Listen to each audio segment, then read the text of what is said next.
Heads up, female leaders, executives, and entrepreneurs. We have just opened enrollment for our next Renegade Accelerator. You can head to renegadeaccelerator.com to check out all of the information and apply. I was on the road 250 days a year, which for 14 years, between 150 and 250 days a year. And it was kind of like, that analogy with frogs where they say like, oh, you just like 1 degree warmer, 1 degree warmer. And then before you know it, the frog is like boiling. That summed up my professional life. I'm Amy Jo Martin. Welcome to the Why Not Now show.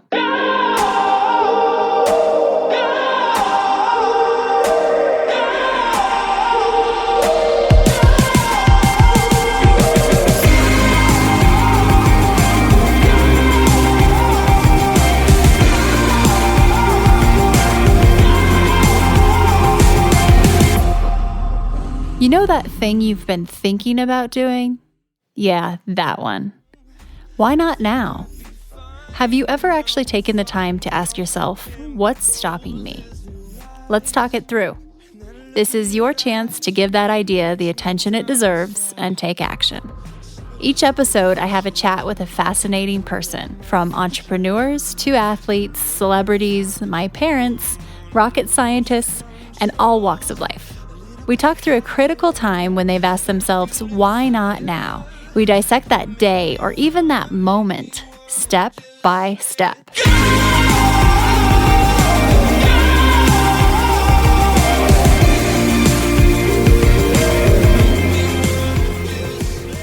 Today's guest has completely reinvented her life. Alexis Jones is on the podcast today, and if you read her bio or look at her LinkedIn, you will know she's an internationally recognized speaker. She's an author, a media personality. She's built companies. She's done all these things. But what she has done recently over the last couple of years is really the biggest accolade, I would say, that a person could have. And that's being extremely brave to completely rebuild and redo. Reinvent. That's what she's done. So Alexis tells us today how she's navigated that, how she went from an experiment to iterating to a little more bravery, a little more, and making the ultimate experience of moving across the country, moving from Austin, Texas to Montana, and pretty much starting a whole new life possible. So she is the author of Joy Hunter, which is a great title for her because that's exactly what she's been doing. And she believes joy is the gatekeeper to resilience, inspiration, health, and innovation. And she also believes that adventure is oxygen to our soul. So here is a person who was wired one way and kind of did a 180. She also is a new mom, and the journey to motherhood was not an easy one, and quite the story there as well. So I'll let her share her story. And without further ado, here is a lively conversation with Lex Jones and myself talking about anything and everything that has to do with joy hunting.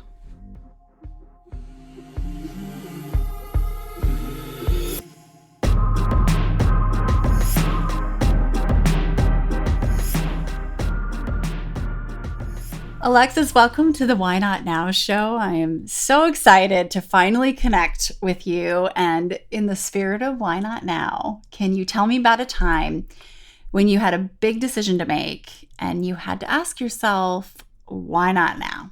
Absolutely. Growing up in Austin, and especially with my husband, who's also a fellow Austinite, there came this moment where I was really excited and passionate about moving to Montana, which was absolutely absurd, made no logical sense.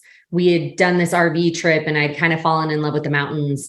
And by the time we'd gotten back, I told my husband as we were building our dream house, I was like, can we hit pause on that? And can we actually move a couple states over where we basically don't know anyone? And that was probably one of the bravest decisions I ever made. And the night before the U-Haul showed up, I woke up in a dead sweat, panic, and was like, is this the worst idea ever? What are we doing? Are we blowing our lives up? And now 3 years later, I look back and I'm like, that is the most courage I ever mustered up to do something that didn't necessarily logically or like make sense from a cerebral standpoint, but absolutely made sense like in the cells of my body. And it felt like the first time I ever like reconnected to my intuition and actually trusted her. I love this. Okay, so let's talk about that specific moment. So you had visited prior during this RV extravaganza, which we'll get to. That's a whole nother probably why not now story. What was the moment? What happened? What were you feeling and what triggered the conversation mid dream house architecture? Yeah, I'd actually been hired by Montana State. So I'd been to Montana once or twice. It was always during the winter, which I felt like people were crazy to live in Montana in, minus 40 degrees. But we'd come back on an RV trip during COVID. And yeah, there was something that, I mean, to this day, the best way I could describe it at the time was when my husband said, like, what do you mean? Like move to, like, it wasn't for a job, like, because we didn't have this kind of like tangible excuse of like, well, I got this great job offer, so we're moving. And all of our family, both of our families live in Austin. We were trying to have kids. So the idea that we had like 5 grandparents within 10 minutes. So people thought we were even more crazy. But at the time, the only way I could describe it to him is I said, being in that mountain town, surrounded by that beauty, it brings me actual joy. That was the only thing like that I could put language to it.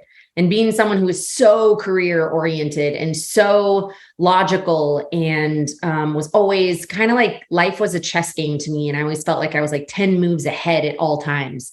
And for the first time, I was like, I don't know, it just feels right. And that felt like language I never used. I was always like, well, I think this and I think that. But for the first time, I said, it just feels right. And so it was a really kind of scary, I mean, looking back, like a really kind of scary decision, because I was asking my husband, who had a great job in Austin, again, being like hometown kids, it felt like a huge leap of faith to move to an entirely different place, to ask him to consider, getting a completely different job.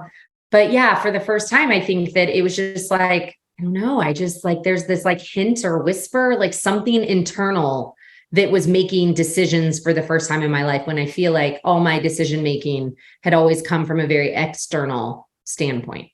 I have so many thoughts because I can imagine your identity being anchored in Texas, both of you. And then I always think like when people are making big changes, are they running from something or are they running to something? And it sounds like you were being pulled, like you were running to Montana.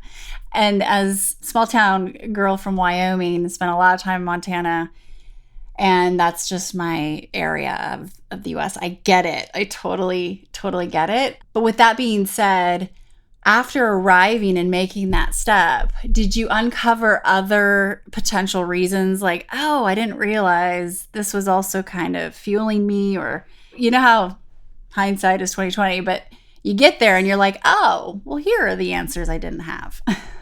Yeah. I think that there was just this incredible tribe of women that was also a compulsion, that I'd met several of them when we came on the RV trip. So that community, I think the community had always been important to me. I'd like built organizations based on the principle that like we as human beings require community for not only health and wellness and spiritual well-being, but like it is what fills our cup. So I was someone who like firmly believed in the power of community, but because of my work schedule prior to COVID, I'd never been so lonely in my entire life, because I was spending more days on the road than I was home with my family, much less my friends. So I think that was one thing of kind of for the first time, maybe sitting in like a stillness, because I was someone who's been on the road. And I know you get this because as a speaker and you're traveling all the time, and like the velocity by which I was operating was not conducive to any of the principles I was like on stage preaching about.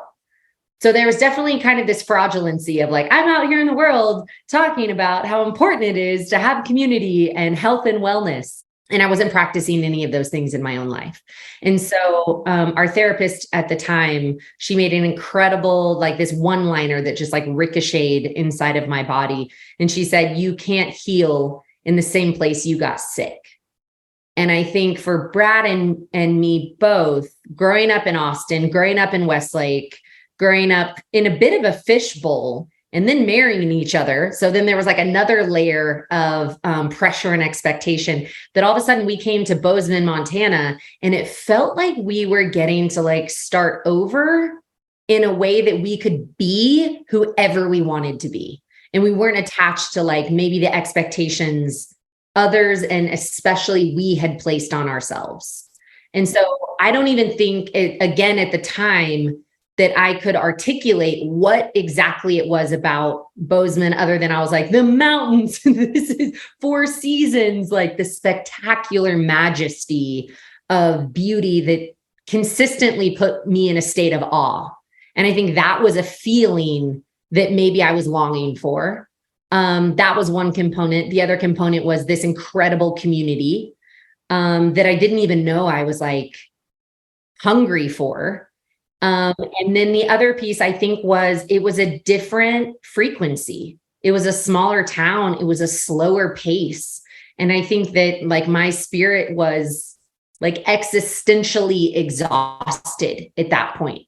And I needed a little reprieve. And Bozeman felt like, honestly, it felt like Austin in the 80s. Like it felt like what we grew up with, because growing up, Westlake felt like a little town. Everyone knew everyone. You went into the grocery store, you recognized everyone. And that is not the same Austin today. And Bozeman felt like that, like really like safe and you know everybody in small town. And I think I didn't even realize how much I thrived in that environment. Seeing is believing, I believe. So I'm so grateful that you're telling your story, because we tend to look around and, think things aren't possible, but they absolutely are. It's just a matter of the choices and the mindset we choose. And I can so relate with just that desire to be in a different environment. I think it's easier to reinvent when you're physically in a different, like, physical space. And after my first company, I went and lived on our boat, literally. And people thought I was pretty crazy, but that's always been the case. And then Richard and I moved to South Dakota on acreage. We'd see more animals in a day than people, and we loved it, and it was just time. So I think someone once said, well, not everybody can just do that. And I said, well, actually, do you want to talk about this? Because you actually can, you just may choose not to, right? And so I think that's where, like, for people to see you make that shift, especially when it's pretty unexpected or is awesome, and then to talk about it. I would love to take a couple steps back, and if you were to give the, movie trailer 5 minutes or whatever of your life and your journey, okay, what would you say? Here's your chance. Oh gosh. Well, I grew up in Westlake in Austin. Yep. Good starting place. I grew up, I always joke that I say that I grew up on the other side of the tracks in Cuernavaca, when Cuernavaca was not cool. I had a chip on my shoulder because I grew up in a very affluent neighborhood. Only we were not affluent. And so I think for me, it was proximity, right? Is always like the gateway to experiencing things. And so I saw that, there was this level of success and wealth and like all of the ways that the world describes success. And so I got really, really hungry for that.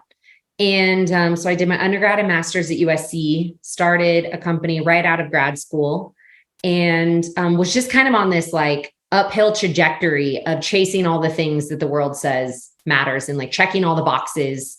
And at a certain point, I was on the road 250 days a year, which for 14 years, between 150 and 250 days a year. And it was kind of like, that analogy with frogs where they say like, oh, you just like 1 degree warmer. And then before you know it, the frog is like boiling. That summed up my professional life. That it was just like one more speaking engagement, one more travel date, one more. If I could just get through da-da-da. Absolutely. And by the way, I think there's something to say that like I was and am deeply passionate about my work. So it felt so meaningful, in addition to that little girl who grew up, feeling like she didn't have enough and, was like the poor kid in a rich community. All of a sudden I had this identity as far as like how much money I was making. And like, that felt like it was solving this kind of wound that I had as a kiddo of not feeling enough. And so like, it felt good to my ego and it felt like I was doing meaningful work, and all the invitations always felt so not prestigious, but like, I was always so humbled by the invitation that I was like, how do you say no? And like, how do you say no to the White House or to like going over to Oprah's house? Like, there was part of me that just had to pinch myself that I was like, this is my life. So I think there was a genuine, like deep, radical gratitude. And so I just kept saying yes. And that was my pattern. I just kept saying yes to more and more and more. And I think like a lot of people, I reached this level of exhaustion and fatigue, and where I kind of lost my why.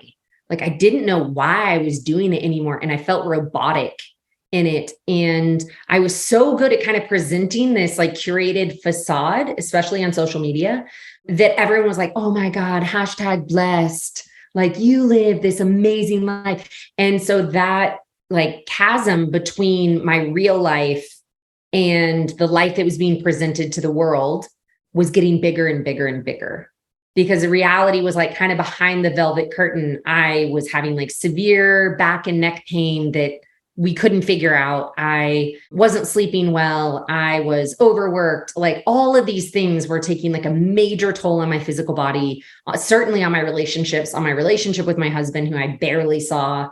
We were having a really hard time getting pregnant, which looking back, I'm like, oh, how crazy. We're having a hard time getting pregnant because I was never home, like flying my husband into airports to like have sex with me because, I was ovulating, and then being like, on to the next thing. I look back at all of that now and I'm like, what?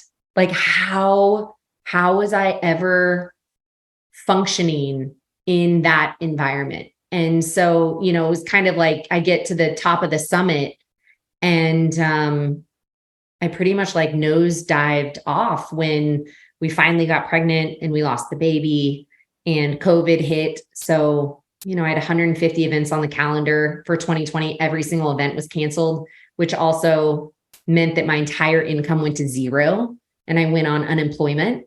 So that was a huge hit to my ego and to my insecurity, right? All of a sudden I was like back to being the girl with like, wait, how am I going to make money? I mean, and these were real like logistical things of like, that's my entire career. I have no income. I am, dashed hopes and dreams of becoming a mom.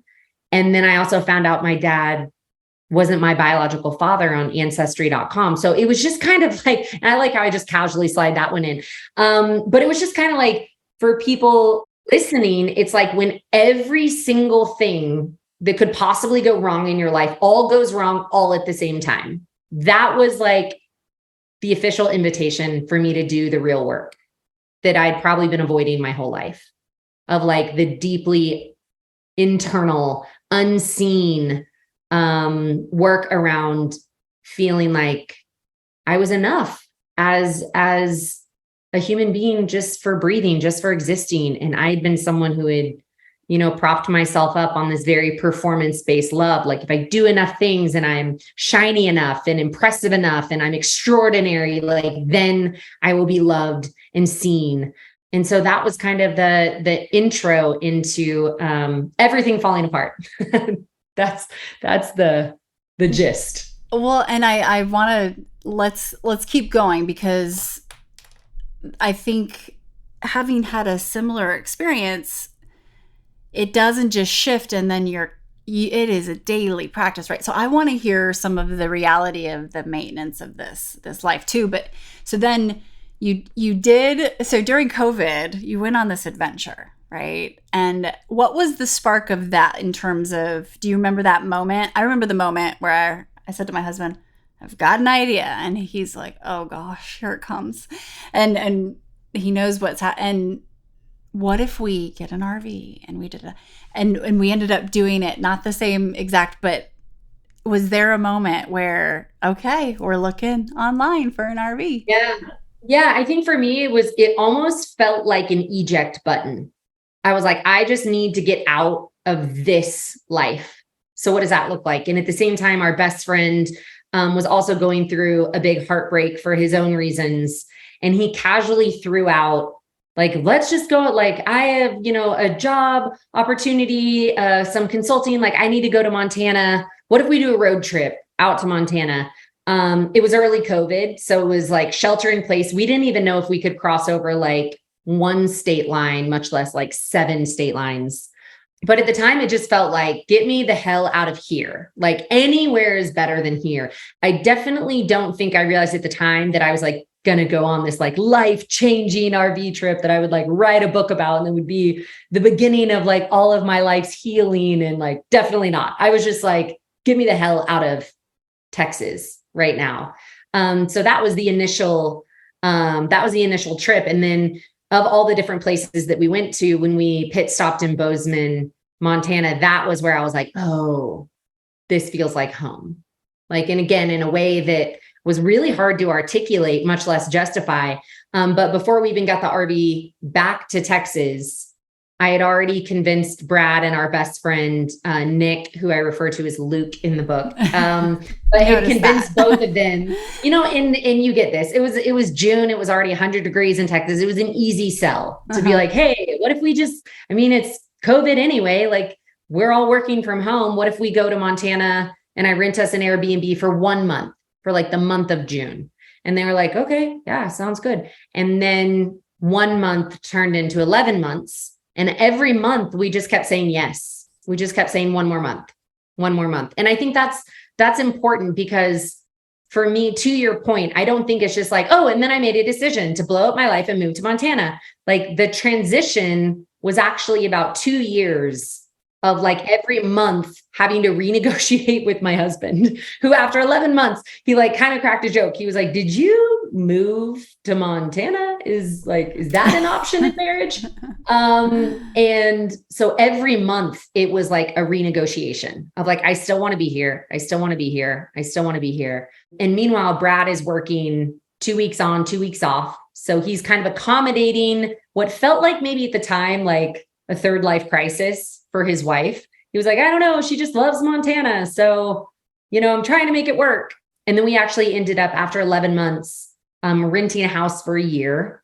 So then we did a year of that, which was still very like, we're not like really moving here. We're just like, Lex is having a moment, and to be really candid, it was very hard on my marriage, because I feel like no one had ever really sat us down and been like, what happens in a partnership when one person wants to move somewhere and like the other person doesn't? Like, who is the tiebreaker in marriage? And so Brad and I had a lot of really hard conversations. When he was playing professional basketball, our understanding, our agreement, because I was living in Europe with him while he was finishing up the last few seasons of his career. And our agreement was, I'm making these sacrifices to live in Europe with him, and took a lot of hits professionally and financially to make that work, that he would move wherever I wanted as soon as he retired. And looking back, and again, I talk about this in the book really candidly, but looking back, when he retired, he was like, okay, now we'll go back to Austin, our hometown. Made a lot of sense. Like, again, logically making decisions with my mind all day. Made so much sense for us to move back home, but it didn't feel right in my body. And yet I completely agreed. And looking back, I had a lot of resentment about moving back to Austin when I wasn't ready to move back to Austin. And so this came at a moment where, I lovingly reminded him of that experience and took responsibility for like how I showed up in that experience, and said, you know what, the truth is, I agreed to move back to Austin because I just loved you so much. And I just couldn't believe that like you loved me. And like, I didn't want to disrupt that. But this was kind of the first time I was like standing up for myself and what I wanted, and was asking him and inviting him to support that. So I think for 2 years, he was kind of like, oh, okay, I'm kind of like paying her back. I think, and I don't want to speak for him, But at the time, I think he was like, I owe her this because, I kind of like, quid pro quo, maybe. So for like 2 years, he was like, okay, like I'll do this because like you lived in Europe with me and that wasn't necessarily your first choice. But by the end of it, and like I said, I think it's important to be really candid about how tough it was on our marriage, because there were moments where he was like, I don't want to live in Montana. Like I never signed up for that. Like we're Austin kids. The game plan was always to move back to Austin. And my challenge to him was like, yeah, but what if that game plan changes? And like, what would it look like to author something that is pretty radical, like pretty rebellious, And I think the other component about making these kind of brave choices to do what feels right for you is we actually ended up having a lot of resistance from like people who loved us and were really close to us. And I think it was very much out of their thoughts of protection of like, what are you doing? Like Brad has this like very, successful, lucrative, stable career in Austin. Like that doesn't translate to Montana. Like you don't have any support system. Like our family was like, I'm like, what kind of euphemism can I use for like not supportive? They were not supportive. Like neither of our moms were like fans of this idea. And so that was scary, which was also just like facing the resistance of people that we really loved and trusted. And yeah, so I think that for those first 11 months, it was every month negotiating, like one more month. Then we did like 1 year in a rental. And then on the other side of that, it was kind of crazy how things unfolded. We had actually agreed to move back to Austin because Brad hadn't really been able to figure out how to translate his career in Montana. So I had finally was like, okay, thanks for like 2 epic years. I'm living the dream. I guess we'll head back to Austin again because like that makes sense. And then out of nowhere, Brad gets offered this dream job and we put an offer in for a house and I get pregnant all within like 2 weeks. So I was like, like Montana unlocked something for us. But I think a lot of people think that like, oh, Brad just got this dream job out of nowhere. But the truth is like, we sat in discomfort and the unknown. It was really hard. I mean, it was really hard for like 2 years. We were like in limbo. And again, I think it's easy to be like, and then we decided to move to Montana, and it was like, no, we actually sat in like a lot of discomfort for 2 full years before that decision was solidified. We're going to take a quick break and we'll be right back. Hi, everyone. If you are digging this podcast, please do us a favor and subscribe, rate, and review on iTunes. It just takes a moment and it means a ton to us. What I love is this started as an experiment, right? And that's where everything, a lot of things in life are reversible or changeable or, right, we're making these choices. But even the psychological safety of we're going to go on a road trip during a global pandemic that we've never been in before. So, here we are. It's an experiment. What's the worst thing that can happen? But then that experiment growing, and it's almost like you think of a petri dish where you're just, am I going to water this? Are we done? And I like to just think of it as, can we get to a red, yellow, or green light as quickly as possible and decide the very next best step? But that one more month, I think what you mentioned about the being in limbo is a lot of people cannot live in limbo very long, right? So, and I know this because I'm kind of the contrast, but even people who are very wealthy, but they bounce between different houses and they travel, they do not, after a while, I keep hearing I really want to be grounded and have my routine or whatever. And so that's pretty amazing where you were okay with the unknown for that length of time. And every month, it's almost like rent's due. Are we going to pay or not? But you knew it was coming. That was, like 2-3 days before the end of every month. Yeah. You're doing the Airbnb. She was like, do you want it for another month? And every, and people are asking, right. Can we plan this in September and you're like, I don't know if we're going to be here. Can we do that? I don't know, Mom. I don't know where I'll be. And it's just, so that's kind of, I think that's one of the kickers, is that you were able to be okay with that unknown and live in that uncomfort, because the expansion in your literal genetic code of just stretching yourselves in that stressful situation unlocks more potential, and like, oh, well, it's really not that bad. Or so I think that's amazing. And then I think too, what you said about that makes sense. Okay, we're going to do that because that makes sense. And we, of course, it's our default. Like that's the direction then, right? But what I want to go back to as well, because you mentioned this right before we started recording, was kind of those sticky parts of life, and how, let's use social media because it's the easiest target. The reflection isn't as real, and we're seeing something from afar, but we don't hear, of course, all of the behind the scenes adversity. But how you've been using kind of even envy as a tool lately. So we need to go there, but then we need to like get through the motherhood part too, because that's a whole nother next book. And the reason I think this is so important, though, to talk about what you have recently experienced is I sit in the epicenter of a lot of different women and hear a lot. And literally within 1 week, it was actually 72 hours, 3 different women came to me and said, I don't know how so-and-so does it all. Look at what she's doing, da-da-da-da-da. And what they didn't realize is those other 2 people actually had came to me that same and said the same thing, right? So it's like, well, they don't, so don't worry about how you don't know how, because they're not, and there isn't a how. So anyway, it's just comical to think of the chasing a phantom, right? That we think is outside of us. But share what you've been up to lately with kind of hacking social.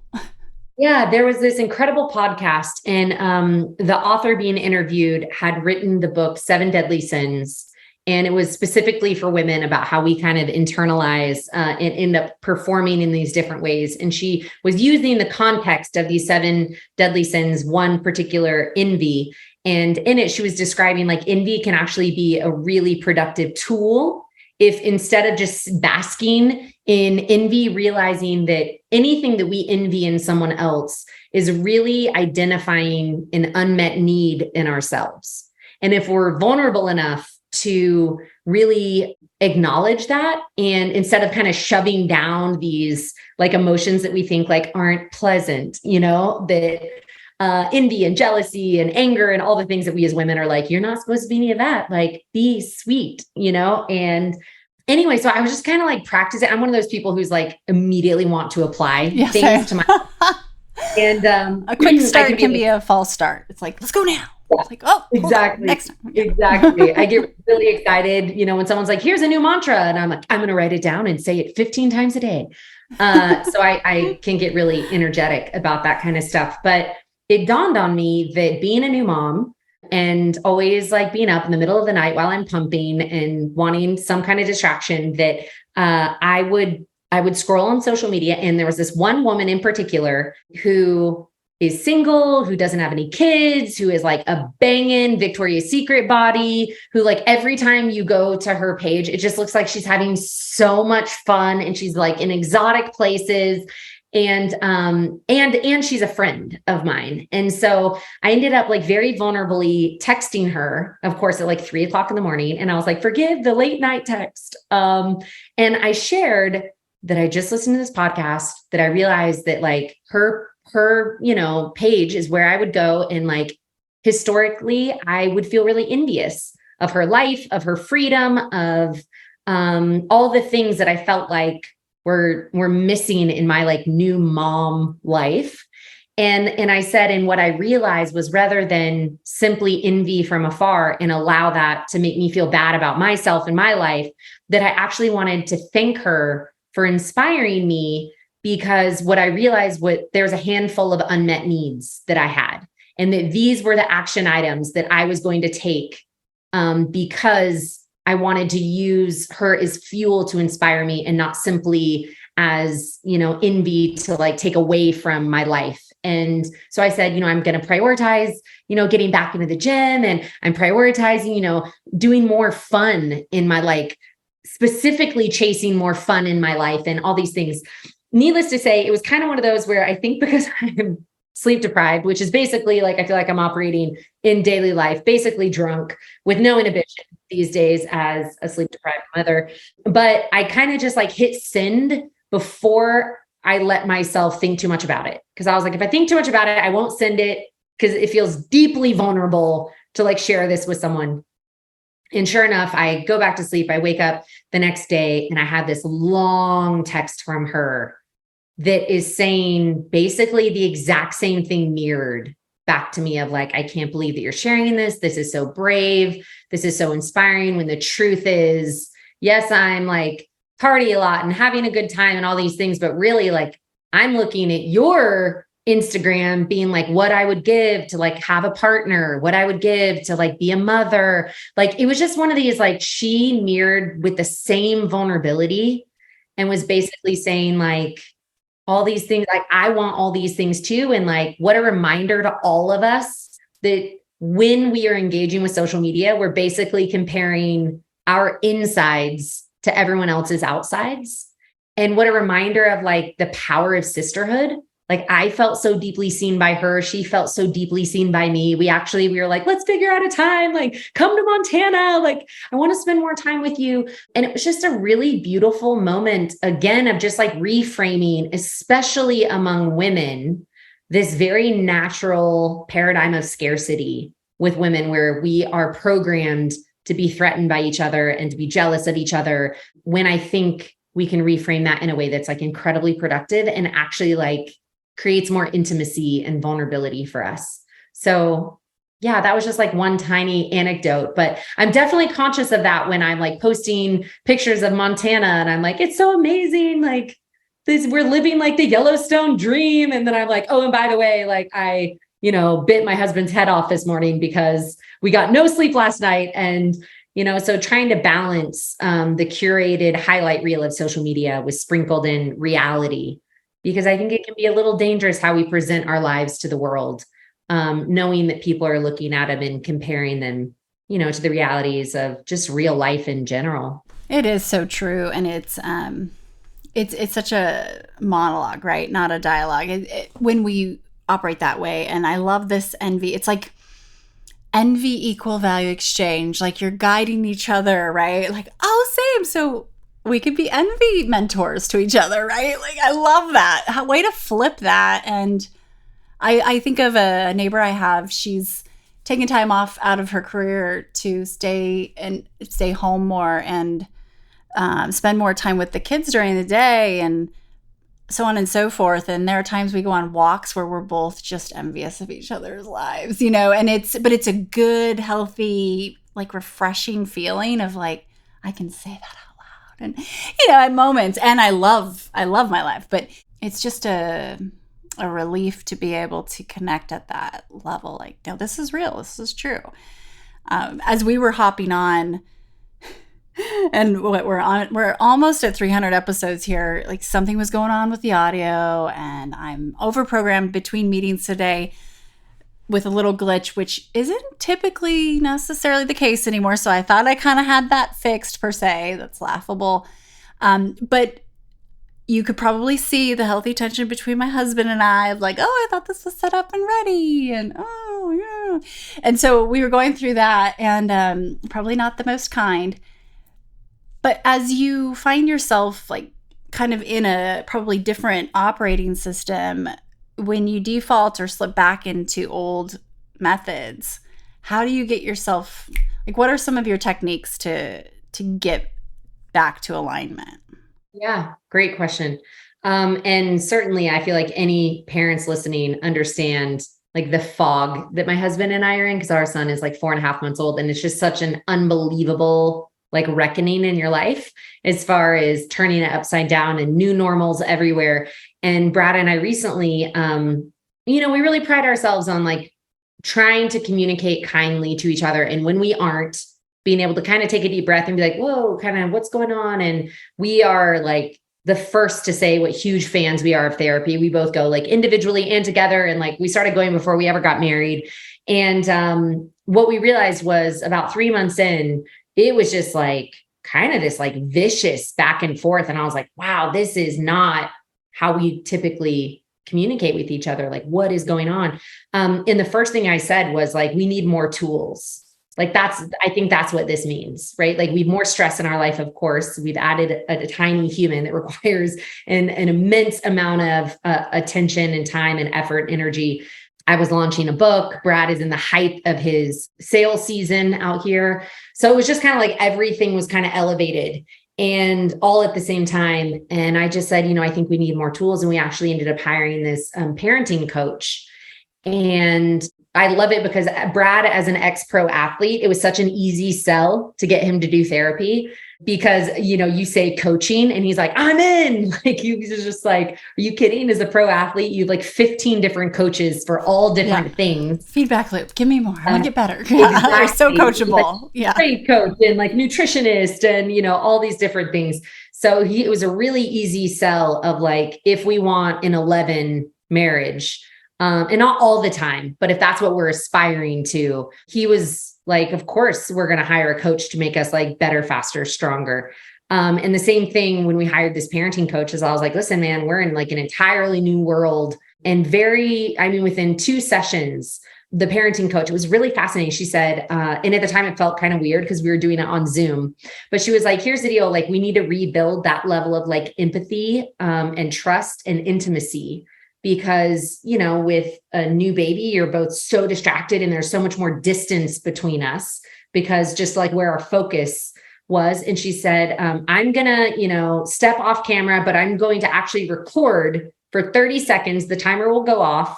I want you to give a silent hug for 30 seconds. And it sounded like, honestly, at the time, like a little cheesy. We're like, oh, okay, like I get it. Like hugs are good,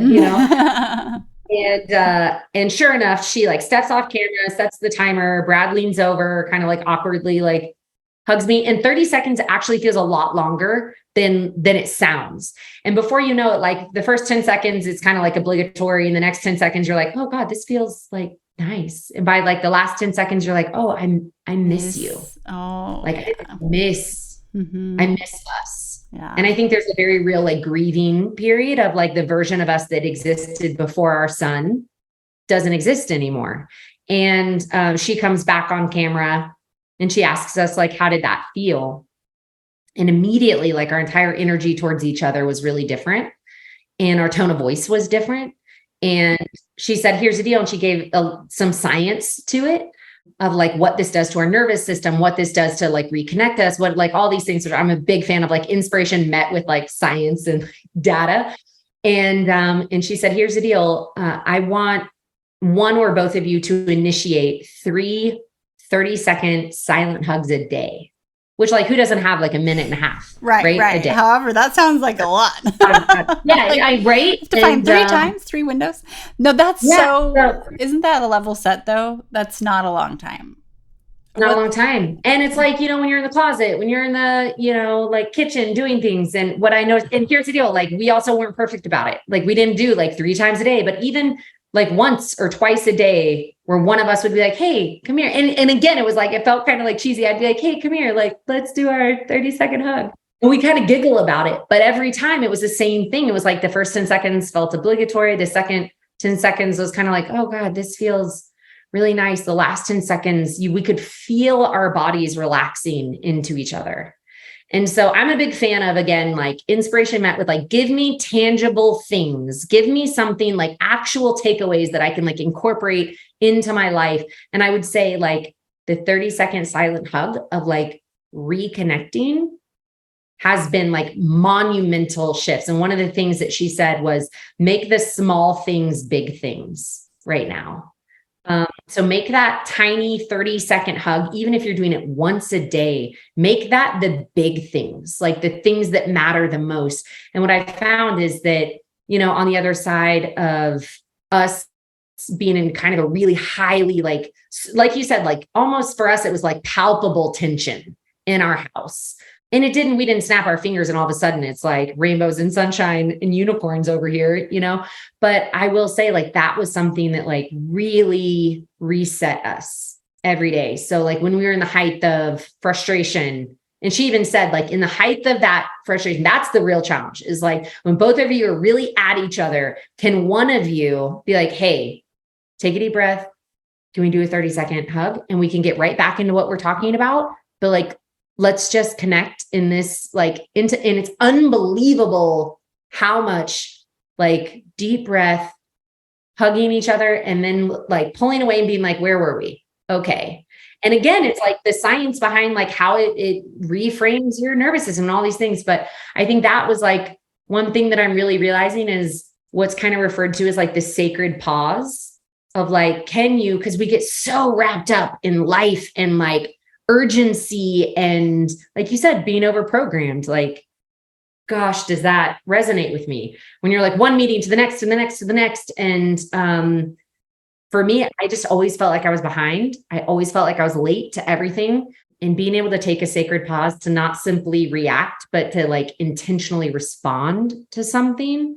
I don't know. It's been a huge game changer for me. The tactical implementable things are so valuable. And we've been kind of circling each other's friend circles or, career, like professional networks, I think for many, many years, but it was a year or two ago, I think pre full commitment to Montana for sure. Cause I remember you visiting, or I wasn't quite sure, but I think people were connecting us because of my NICU experience and what you were navigating with your, not only fertility, but then your hospital long stay experience, as we will call them. And so I know as, friends tend to connect each other, even if they're completely strangers, because it's such a unique journey. And one thing that happened when my son was born 3 months early, we spent 3 months in the NICU after in a different city because I was on a layover, and it's just like, it was so, life went upside down.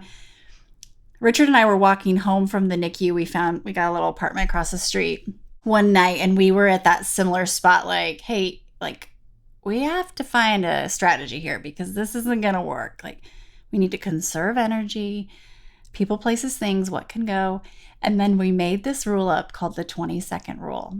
And it basically was, we're both in rare form and we're saying and doing things because of exhaustion and stress, and our baby's 2 pounds, that we typically wouldn't. So how about if you say something that you want to just bring back and you wish you hadn't, you can say 20-second rule and the other person has to let it go.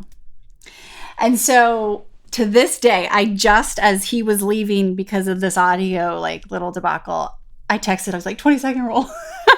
So 4 years later, we still got our 20-second rule, but it's just like, hey, acknowledge, I know I shouldn't have done that. I didn't mean it. Can we move on? And it saved us. I mean, days have probably been saved of not being just like mad at each other. So I love this 30-second hug thing, and I'm going to go tell him about it. But it's the other one is, what does love and support look like for you today? And sometimes it's like this hour, because you might just be, in a moment. Bridger, how's Bridger? Bridger is awesome. He's like upstairs. We're working on getting him into his crib. And so he's napping right now, which is very exciting. Hence I'm on this interview with you, but he's doing amazing. He's growing like a weed, which, he was born 5 weeks early. So we were in the NICU 2.5, not quite 3 weeks, which I know so intimately. And then he came home on oxygen for another 2.5 weeks. So then we were like living within I think the cords were 7 feet within like a 7-foot radius of his life. His entire existence was like for almost 3 weeks, was those 7-foot cords. So we called it the war room, and we just like turned our living room into like the room we did every single thing in. And, so, I mean, those first, it was a ride. It was an unexpected water breaks early, live in the hospital for a couple weeks.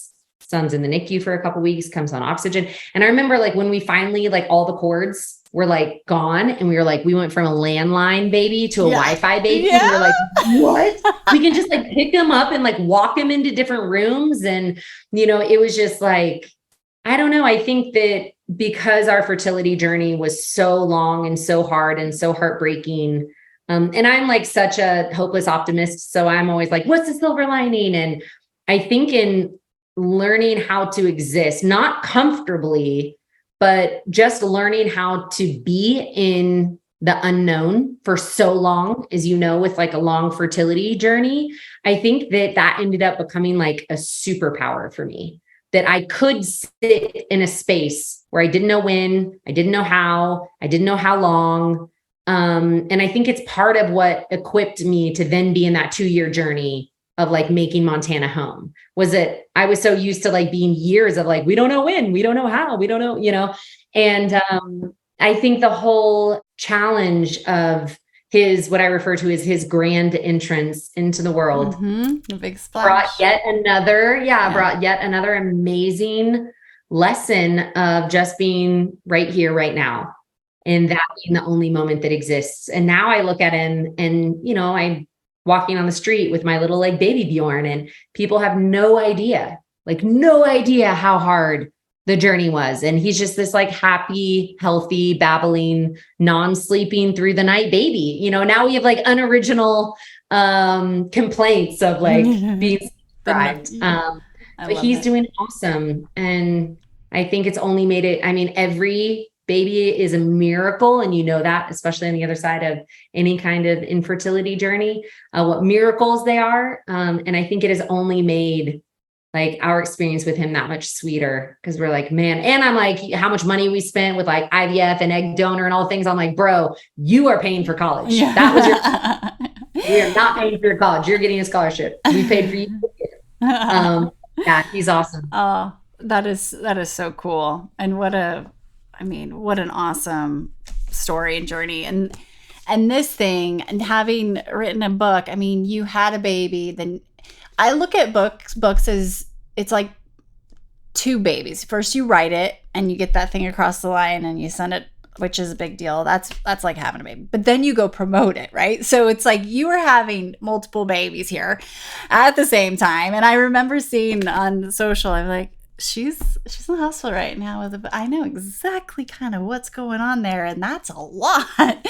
But I'm excited for everyone to read Joy Hunter. And by the way, amazing title. It's just nice, like I said, when we can look at, people have been tracking you, I'm sure, for years. And this was probably a plot twist that wouldn't have been extrapolated, but it's the perfect one and the most successful version.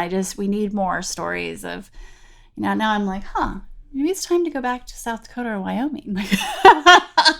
But here's the deal. I'm like, if anyone hangs out with me long enough, I will convince you to be crazy enough to live your wildest dreams. If I have any superpower at all, like it's Tinkerbell, because like I can sprinkle some fairy dust and convince people they can fly, because I just believe that like the hopes and dreams and passions that we have inside of us, like I do not think that we are imbued with those like just to toy with us. Like I think those are meant to be realized. And I don't think that we need any better excuse than these things bring us joy. I think that is enough excuse. So I'm with you in that I'm like, someone has like a little inkling that they want to move somewhere. They want to try something different. They want to like start a new business. They want to go to a dance class for the first time. I'm like, listen, let me give you a pep talk. I'm the same. It's like, date it. You can try, I love it. We're wired the same. And I think that's where it's usually safe enough to try, right? When we start to put a logical mind to it as well, but it sometimes isn't as common as you would think. And so thank you for sharing your time and your energy and your brilliant story that's continuing to unfold. And we will keep following your tracks for sure. And it's so good to connect after so long of everyone saying, "No, you need to meet." Finally. Yes. Thank you so much. I really appreciate it. And I'm so thrilled to have finally gotten to see your beautiful face and to officially meet you. And I'm excited to hang out more. Likewise.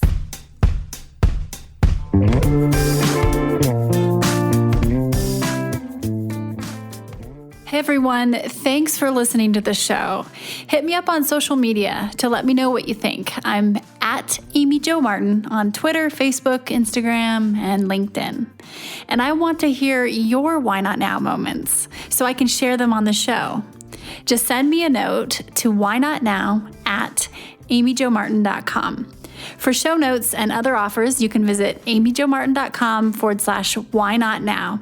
And while you're there, don't forget to sign up for my email newsletter for exclusive content and announcements.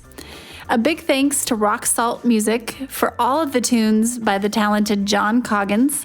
And of course, a hat tip to Richard Brewer for editing and producing the show. I'll see you next time. And until then, why not now?